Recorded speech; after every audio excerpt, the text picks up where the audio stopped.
Well, good day, you fine folks of the internet. I'm going to come at you today with a short little video on a knife that I had picked up at a yard sale a couple weeks ago. And I did a short video at the time showing it off because it was a curious knife and has a bit of a unique locking system. But before we get into that, I got something in the mail today. Bam.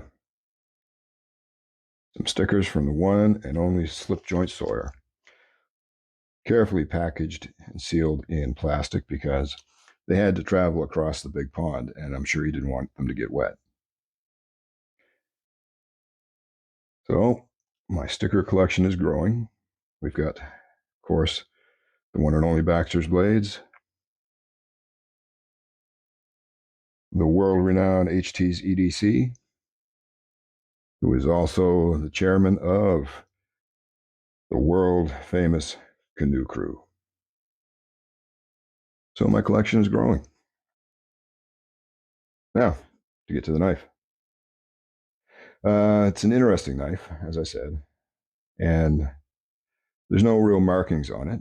And to date, no one has really, from that video, been able to tell me that they recognize it. I had one comment that it appeared to be European, and I can certainly see that, but I'll let you all judge for yourself. And here it is. So it has bone handles.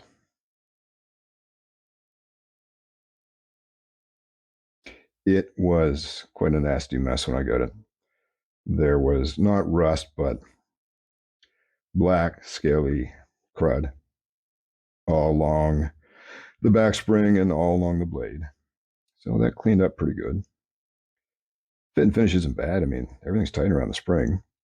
Now, it doesn't have arched bolsters, which is unfortunate because you do get quite a bit of stepping there.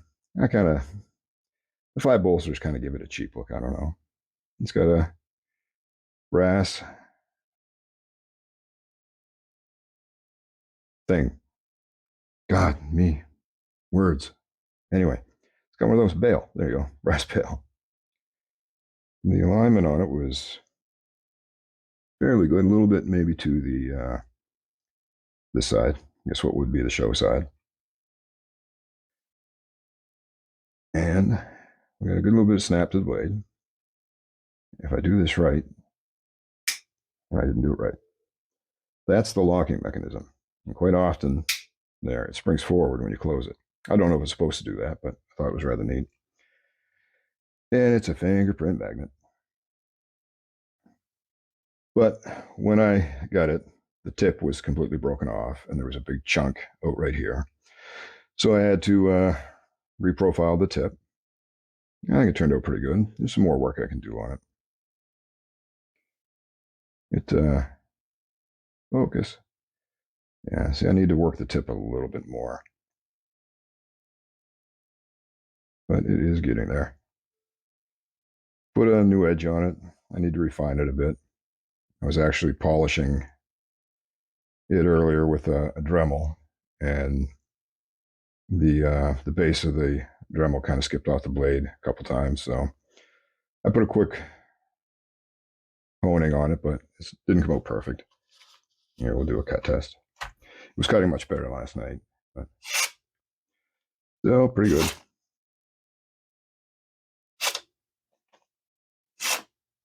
I think there's just a couple spots left there where the Dremel skipped off the blade that I have to touch up. But it's an interesting knife in that it's a backlock, but this right here is the lock. So good sturdy blade. There's no blade play or anything. So I don't expect it was a cheap knife, but there's just no markings at all on the tang.